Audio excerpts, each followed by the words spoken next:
Alright, all you gotta know for chapter 3, part 3, is that the boys are fighting passive aggressively, and Mikhail Phantasma is pretty revved up carnally.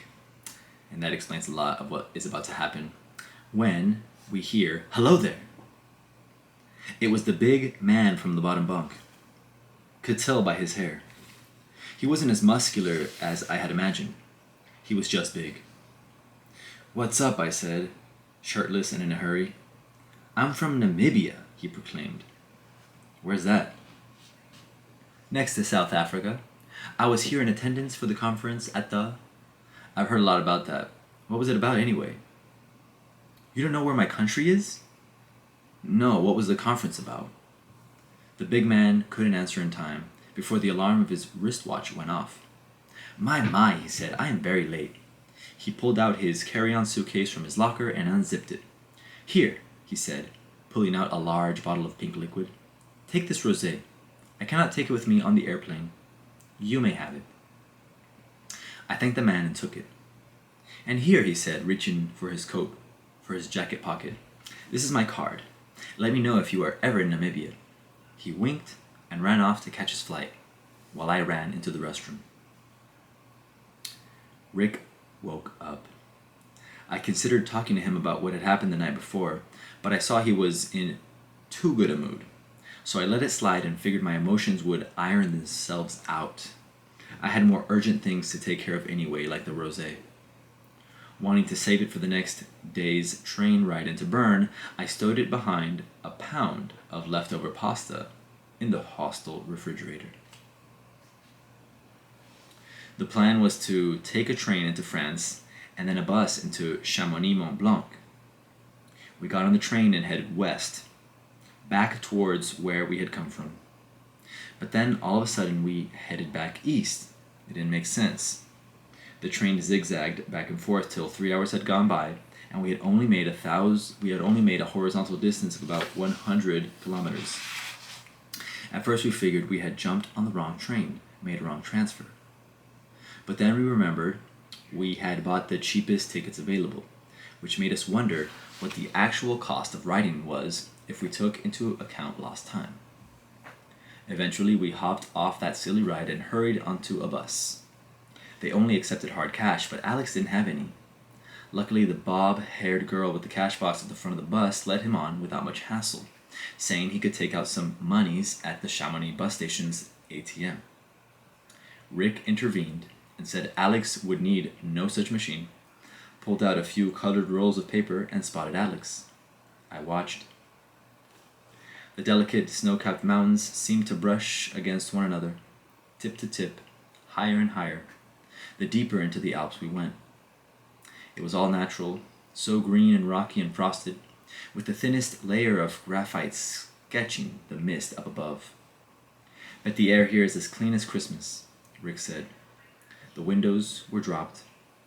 The fresh air fanned in, our tongues tasting the spring grottos and sticky moss of the gully around. So sweet. One glance outward, and you'd see those Alps looking back at you. Any of the windows, Alex would later comment, would have been a great frame for a postcard. His camera wasn't even good enough, he said, to capture the raw beauty. The mountains were too big. Too much would be left out of the mise en scène, he said. Only our lack of words transmitted the sound those mountains made. An echo of a breeze, the trees, the plants, the birds, breath. When we finally got into town, we were underwhelmed by the usual gawking tourist and cheesy shop signs and expensive souvenirs, but we didn't mind. Everyone there had class. There wasn't a snowflake of falsity. They all knew that nature was timeless, so we kept our chins up high with them and our sights on what mattered. Conflict about what the hell we were going to eat, where we were going, and where we had been threatened. The group dynamic. Nothing ever leaves you alone. If it isn't boring scenery, it's the strangers. If it isn't the strangers, it's your own friends. Traveling is hard. We were hungover. We were tired. Only the totality of the world around us, under our feet, over our brows, and between our ears got us through the next half hour. Until we realized, look! There was at least one tavern open this early in the day.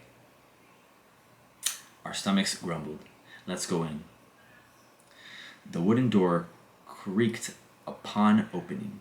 Inside, only a penumbra of frosty lights filtered its way in through the rickety windows facing the mountains. All the tables inside were empty. It almost seemed closed if not for the two lady bartenders in the back, who welcomed our thirst.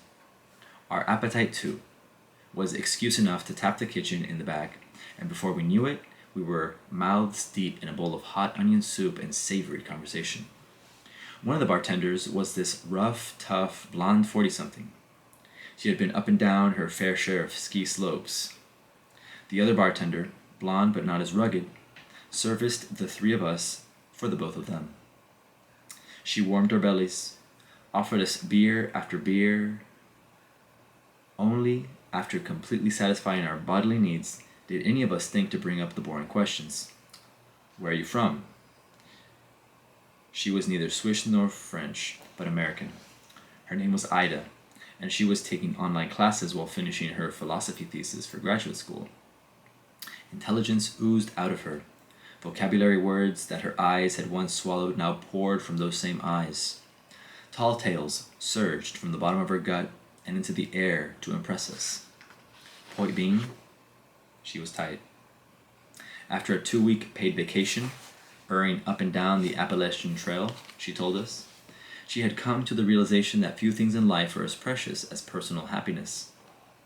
Ida quit her accounting gig at the branch bank that had paid for her Mount Epiphany and slapped her thumb to the nearest highway.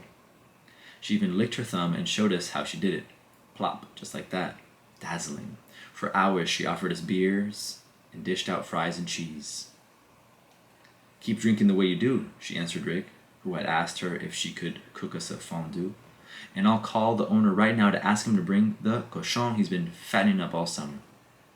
We cheered and ordered more rounds. That swine never came. When the clock struck 6, Alex looked at his watch. We're going to be late for the train. We hugged Ida goodbye from across the bar counter, speckled in potato crumbs and cheese droplets.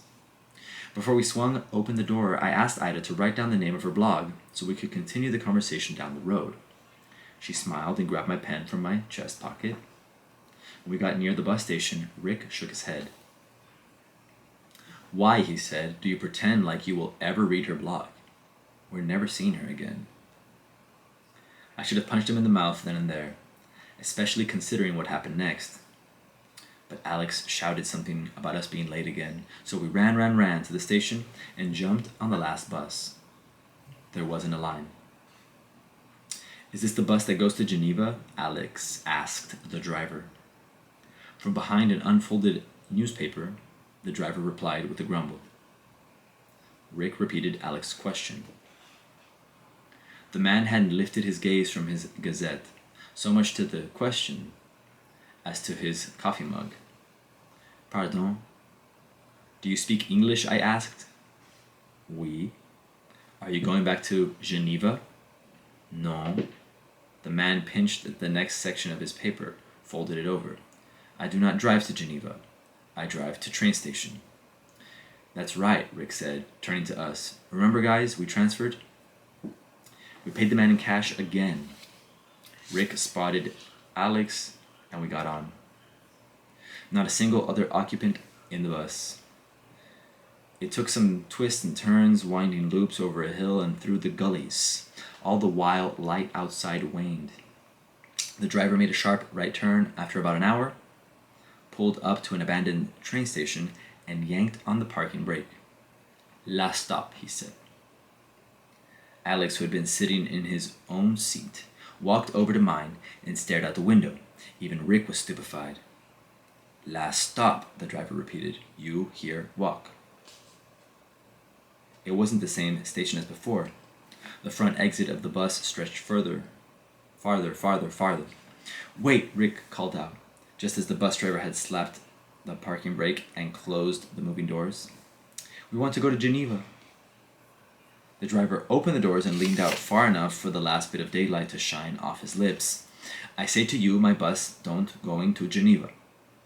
And with that he shut the door and rode off in the direction we had come from, which at that point, given we had traveled in both directions, could have been anywhere.